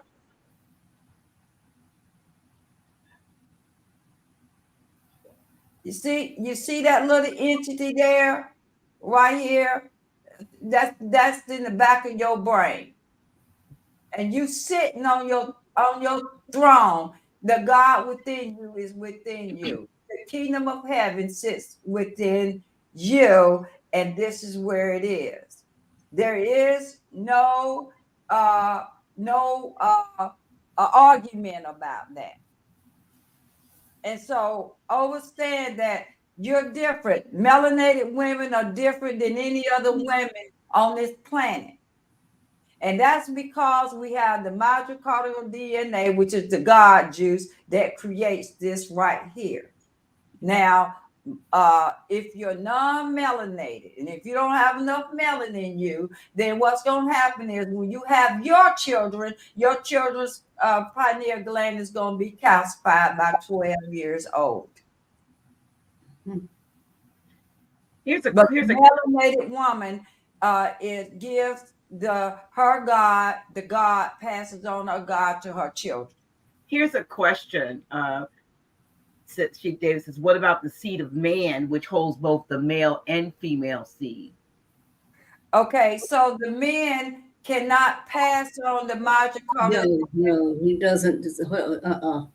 Right. He will not pass it on because it's only passed through the feminine, the female. That's why the world hate us so much and have degraded us and caused us to fall to worship things that are beneath us. We're the top creatures of the earth.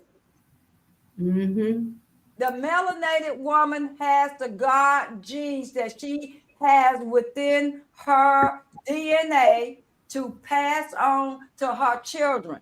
If she was to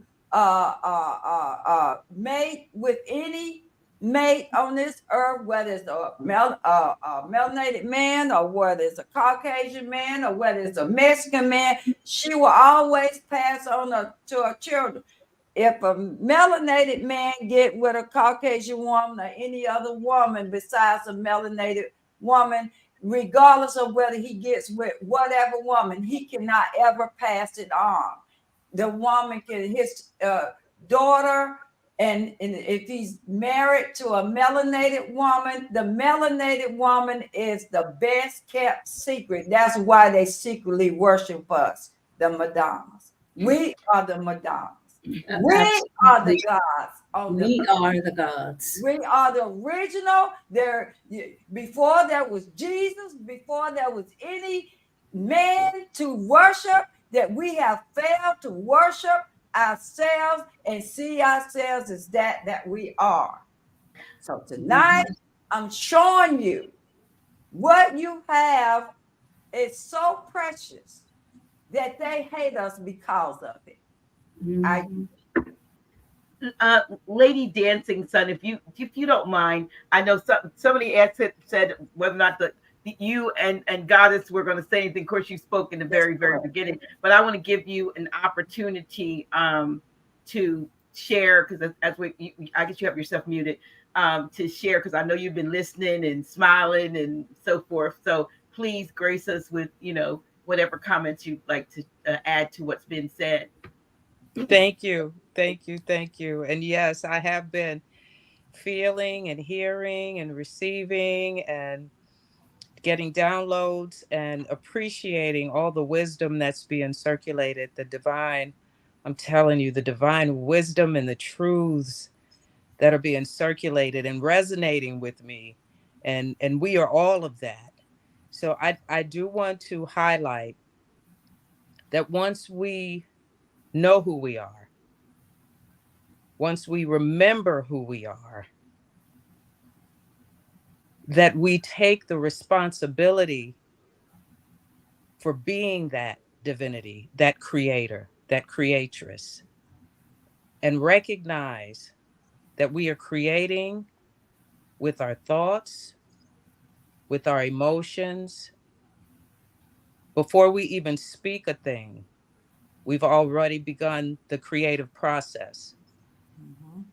And so that which we are experiencing, we are creating, both positively and negatively, because we are the creators. And so be mindful. Once you remember that you're a creator, begin to be mindful of the thoughts that you're having, that you're creating your life with your thoughts. It takes consciousness, it takes attention, it takes awareness, it takes love of self, it takes commitment to living that best life and creating it with your thoughts and with your emotions and with your words. Constantly, you're doing that.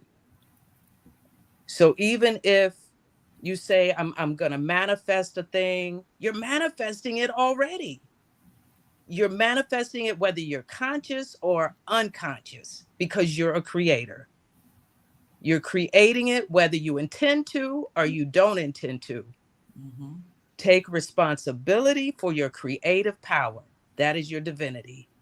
And tonight's topic, the importance of acknowledging true divinity, acknowledging that you're truly divine, truly creating all the time. So be mindful now, be empowered with knowing, remembering that you're a creator. Mm-hmm. And do that.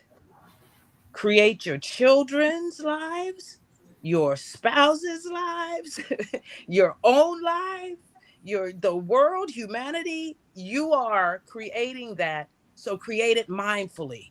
Don't continue to be unconscious. Be conscious. Be aware. You are spirit,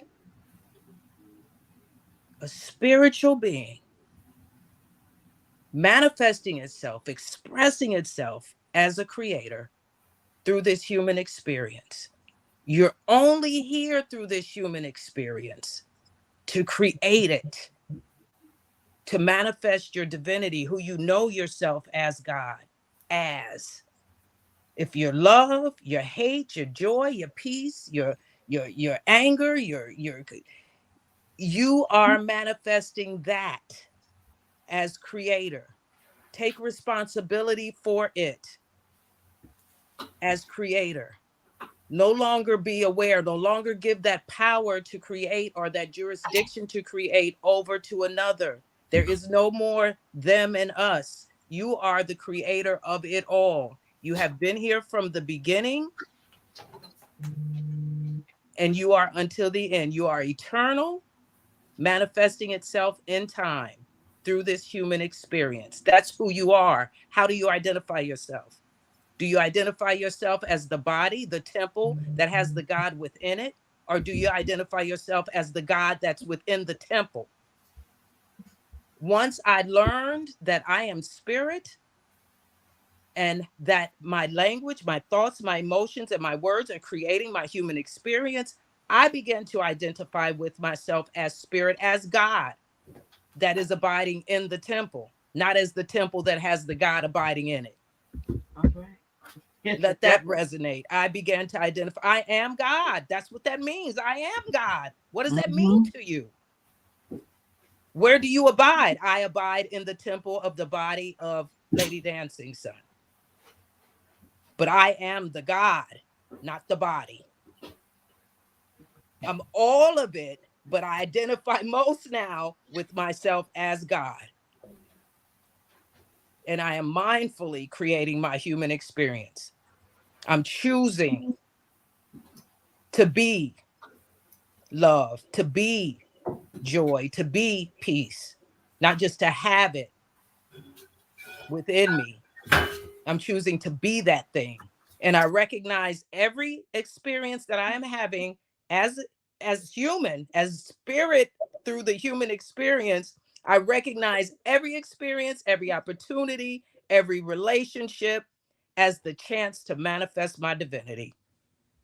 And that's all. With the power and the authority that I am that I am. And that's where I live. That's what I practice. That's who I am. That's how I think. That's how I emote. That's how I speak. That's how I experience life now. I haven't always. It's been a process. It's been a journey. And as you get to know me, I'll share that with you. But right now I'm sharing the me and my consciousness, my divine consciousness, my acknowledgement of my true divinity with you, because that's what we're here to do tonight. Ashe. Thank you so much. Goddess Carbon Star, I know you said that you were a few words, but I didn't know if you wanted to add something. I had muted you because you were I think we kind of hear like a buzz coming from there, but I'm gonna okay, call you back. I'm gonna unmute you. Okay. Do you still hear a buzz? It's just slight. Okay. Okay. Yes, I am a few words. And my sister really handled that when we still talk about the divinity. Yes. I am that I am. I create what I want. I create what I will. And I have come to a place where I do not look for things outside of me to control what it is that I desire. So I put out there into the universe what I will, what I want. And as my sister said, the manifestation occurs from my mind. And I speak what I want. I do what I want because I am that I am. And that's all I can be, is just be me and mind my business. That's our thing. Mind our own business. Yeah. Thank you so much. Listen, I want to Dr. G, can I say something real quick before I run off? Sure. I just wanted to Empress said something about the calcification. That was on me. So because the calcification of the brain and that pineal that Empress was talking about is also calcification in our womb and in our heart. And so I just want to encourage the women also to find your flow, to fall in love with all parts of your womanhood again. Soften in your heart and fall in love with your womb and talk to your womb. She will answer and you will find some juice, because we are the water women. We are the water mothers. And so I just wanted to leave on a juicy note, Dr. G.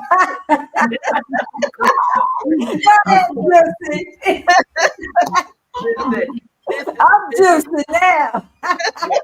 Let's just juice, y'all. We're gonna learn how to be more juicy. We're gonna have to do some things on our unfiltered side. We got to talk about this. This is juicy. do see, yeah, we can't see it, but all the way. But yeah, we're gonna have to do that. But speaking of like unfiltered, y'all, because I know like when I start to give a lot of times when I start to give announcements, folks tend to check out. But before everybody checks out, I want to pull this up if y'all don't mind. I want y'all to know that next Tuesday, Office Hours with Dr. G, we're having a special presentation with Dr. Phil Valentine, aka Baba Sanu. Some know him as Baba Sanu. We're having a live Q&A session here on Office Hours with Dr. G. I'm not gonna do a lot of talking. I'm gonna be sitting there listening like you. Y'all gonna get a chance to ask Baba questions. He has Dr. Valentine questions. He has a very important 7-hour workshop webinar coming up on January. I believe it's January. Don't quote me. It's either the 14th or the 16th. It's in the description. I want you to go to, first of all, I want you to go to our website, which is www. Let me move this banner so you can see. I want you to see www.houseofreawakeningminds.com. And right on the front page, I believe our webmaster, Sister LaChris, has this session there. You have to register for this. There is no cost for this, but you must register in order to have access. It will not be on YouTube or Facebook. It will be live on our off channel, which is our StreamYard private channel. But we need you to register. It is free of charge. However, if you register and don't log in, miss it, or want to see a replay, there is a link that's also on the channel, on the page, on our webpage, that you can purchase a replay link for $4.99.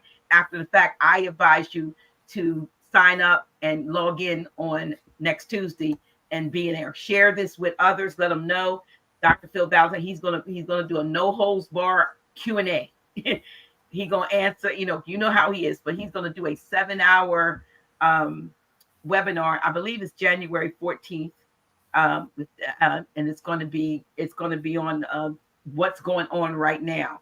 But he's gonna answer questions here for us next Tuesday from 8 to 10. But it will not be on YouTube, y'all. It will be on our private channel. So you must go to www.houseofreawakeningminds.com and click on the registration link right there, and then you'll be able to get in and be a part of that and ask questions live. So I wanted to make sure that I made this announcement because it's a prelude or a prequel to what he's going to be doing at his actual webinar on the 14th. So this is going to be a good opportunity. I'm expanding. We're trying to expand, who our audience and so forth. And so I'm grateful for Dr. Phil Valentine for coming on to do that. So I want to see like a 1. I want you to put a 1 in the chat if you're going to register. I don't ask them enough. You know what I mean? I need a 1 in the chat. Let me see next Tuesday. And I need y'all to tell other people to go to our page. It's the 14th. Okay. Go to our channel or our page, our website, and register for this. I tell you, this is free. Now, the other one that he's doing, you're going to have to pay for. But if you miss it and you want to see it, then it's going to be $4.99, y'all. 1. I see those ones. I say, okay. All right. And tell me, and then I want to see it too. I'll make y'all work today. I want to see it too if you're going to tell somebody. I want to see it too if you're going to tell somebody else. Yeah. You can put 1, 2, put a 12 in there. That's a 3. 1 plus 2 is 3. If you're going to tell somebody and you're going to register. Okay. All right. 1, 1. Okay. I put 2. 1 and 2. Listen, y'all, things are happening. You know what? And that's what's happening. Manifest. I'm telling you, you all don't know the half of it. And I can't even tell you. Like you say, the prophet said the half has not been told. Y'all don't know the half of who you have in front of you. I would highly recommend, if you did not see Young Elder, his presentation on Sunday night with our brother Rod, actually did a class called something about the egregores. That was great. It was amazing. I saw it. I sent them the link. Okay, but I mean, I'm talking about the folks that may not out here know. But I'm telling you, if you did not go and if you did not see that, I want you to tune in. I want you to tune in for two reasons. I can say, look, he at the beginning of that session, he does a PSA, and that's all I'm going to say. You need to hear the PSA, and then after the PSA, the class itself was amazing. Okay, all right. So I wish I could say more, but I'm just gonna say it our brother has got his he's on a assignment right now to finish what he started. Well, if I may, Dr. G, I'll let Vinay tell them why they should. Okay. Carbon Star, excuse me, Carbon Star. Okay, she has to unmute herself. Okay, there we go. Look, you know, I get like real excited, right? Let's just say this. PSA. Yes. It's a very important announcement. Yeah. I don't want because we want them to watch the actual video. So can I do this real quick? Go That ahead. means I'm really, really excited. That's my excitement. But I don't want to spill the beans. You all have to watch that video. You have to watch the video. It's just that important. And you will not be disappointed. This is an exciting time that we're in. And we're about to do some amazing things. So watch that video in its entirety. Yes. And let's do some stuff. Yeah. Is there a link to the video, Dr. G? It's for those who know Young Elder. All you need to do is if you would click on Young Elder's page, a YouTube page. It was called. It's about the. I'm on my phone, so it doesn't let me see like I want to see. It's egregories. The egregore. Let me see. Oh my goodness, I'm trying to find it. All I'm saying is, I don't even know what to say about. Folks don't even. It's you know what it is when you know something, and you can't really say what you know, but you know what you know. Everybody needs to know. It's just amazing. And so when I heard him, do that PSA, I was on the conference call that, on the class in your class, right? But I had my cell phone on that, and I sent an inbox message and said he's giving a PSA right now at the front end of his class with Young Elder. And I was just so excited because then he even tied it in somewhat into the class about the egregores, but the class itself was amazing. That's what I'm saying. It was it was just an amazing class. And but it's some stuff going on that you just you need to know. And let me see if I can pick it up. It's called the public announcement. Oh, he did a public. Did he public do something? service announcement. He did the public announcement that kicked off some stuff. Yes. That's what we can tell you. And if you saw that, then we're just saying that we know what it's about. That's all. We're saying that all five of us right here, we happen to know what it was about, and it's truly amazing, And so just stay tuned. Look at that video. Take it in that something has happened, and so he said to me in about 72 hours. Certain things should at least it takes about 72 hours to see what I don't want to call it. There's not repercussions. I would just say the result, because you will start seeing things. And I heard some things already, like in the last day, that said, they're bringing, they're saying some things. They're talking about the banks to shut down, the this is the da. So we kind of know what's going on based on what we know. So please look at, like I said, Young Elder. It was Sunday. It was called something about egregor. I don't know if he was going to do a separate PS. He was going to take the PSA off the front of it and put it in a separate PSA. But if you look at the one where he was doing the class, the PSA is at the front end, and then the class is after that. And I think it's important because he brought a lot of points out in that class, about where we are as a people and what we must do to overcome that. So yeah. So yeah, absolutely. And let me see, I have one other announcement. Okay. I don't know exactly what channel, but I'll put it on. But I just confirmed that I will be a part of a panel with my dear sister Kafunya, Sister Diana Farr, Miss Bliss, and our mother Kahai, and Queen Afua on the 24th. I'll get that information out. It's another sisters panel. So it is not on my channel, but I am a panelist on that. So we'll get that information, try to get that information. If I can't do anything else, I'll get it put on our website.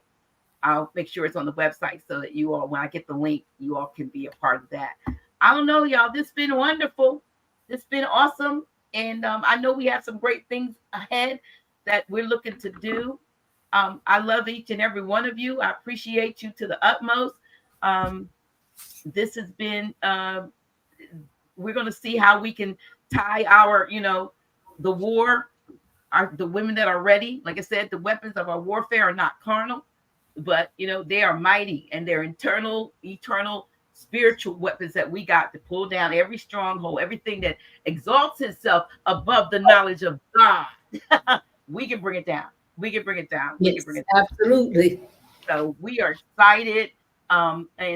Sisters, I want to bring you back on I have another channel that I but a broadcast that I have taken. I had not done anything with over a year, and I'm going to bring it back. It's called Open Circle Gathering, and we're going to bring Open Circle Gathering and let you see what that is.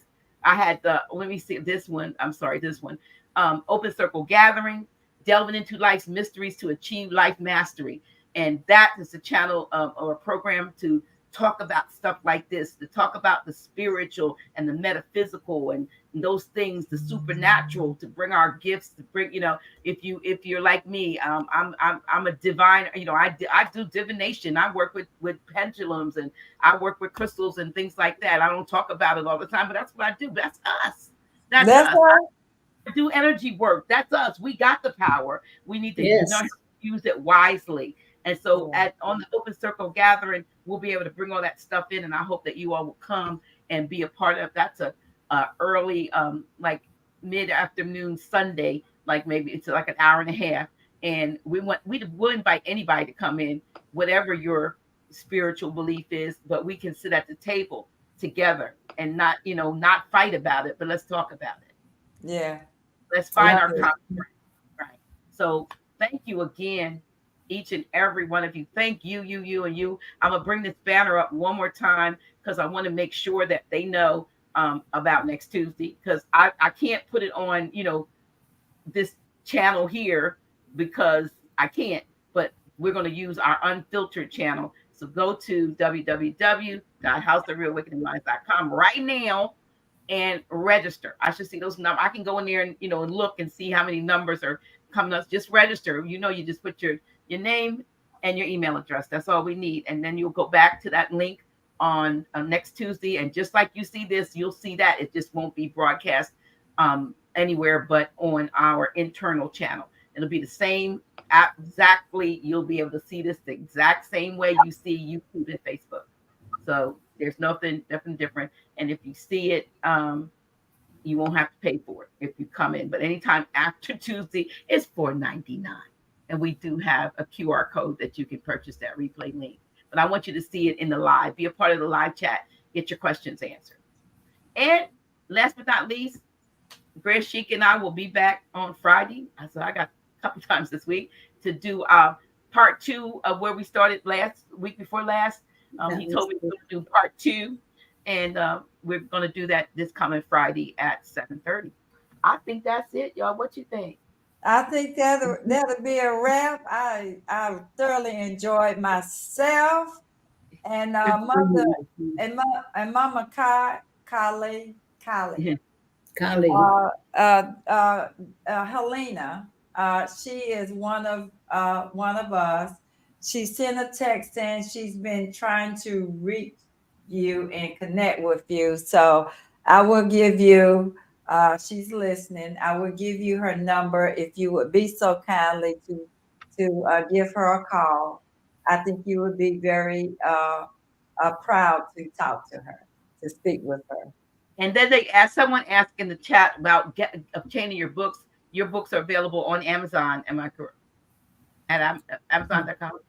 Are you asking me? Yes, Mama Kelly. Oh, yes. My books are available on Amazon. This is my latest book, American Indians Searching for Home.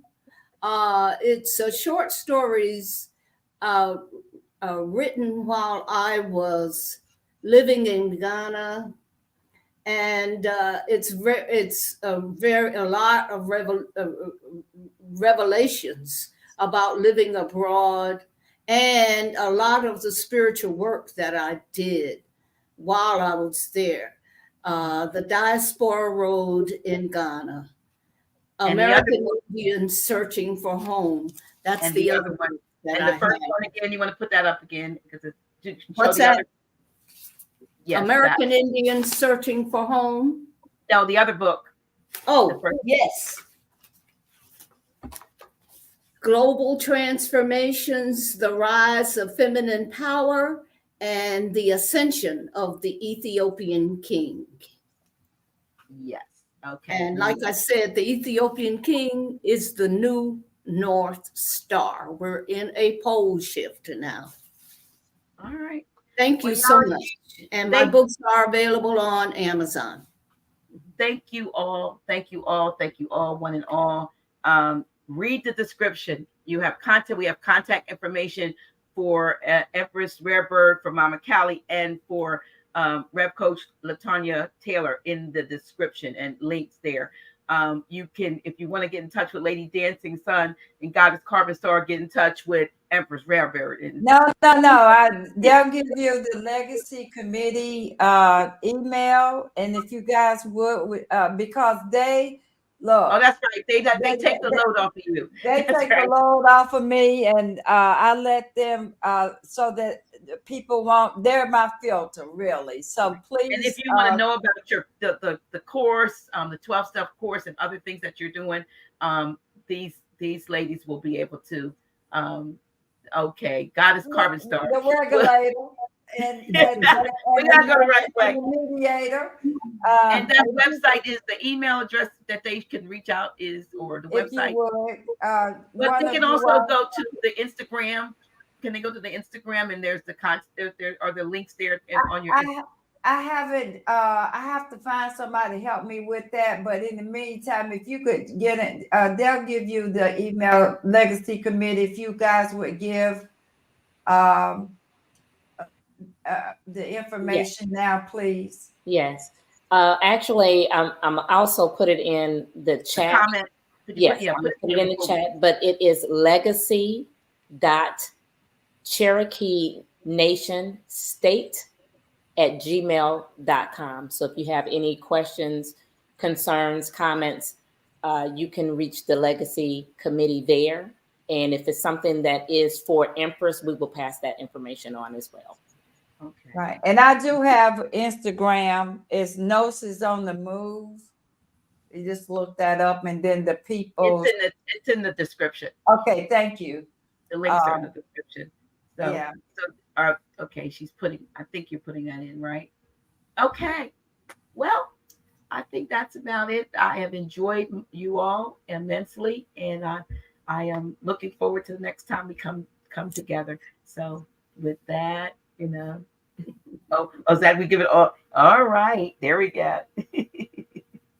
All right, y'all, we love you. Gonna see you on Tuesday. Thank you so much.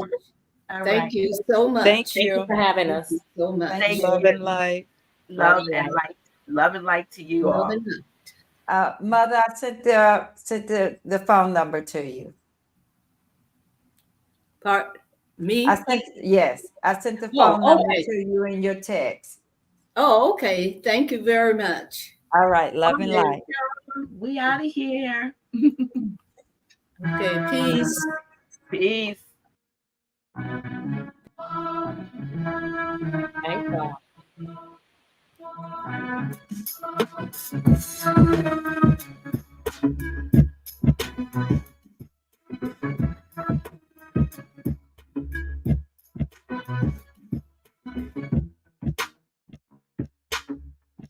Dr. G.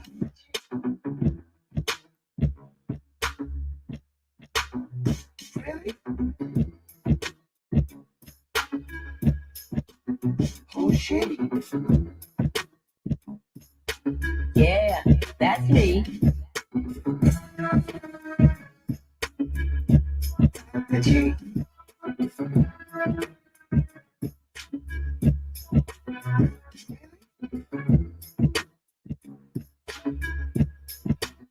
Who's she? Yeah, that's me. Dr. G.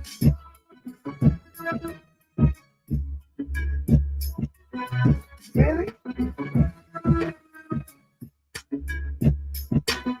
Who's she? Yeah, that's me. Dr. G.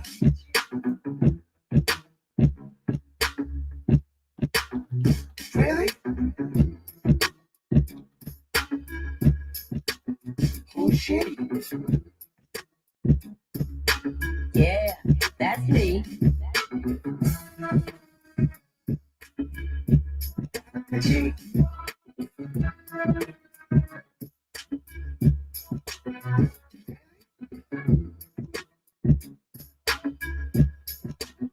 Who's she?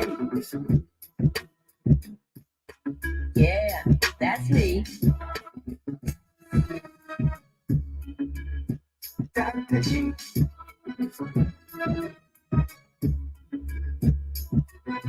Really?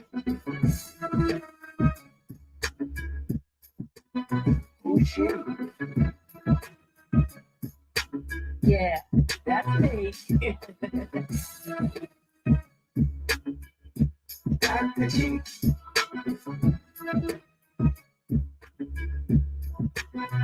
Really?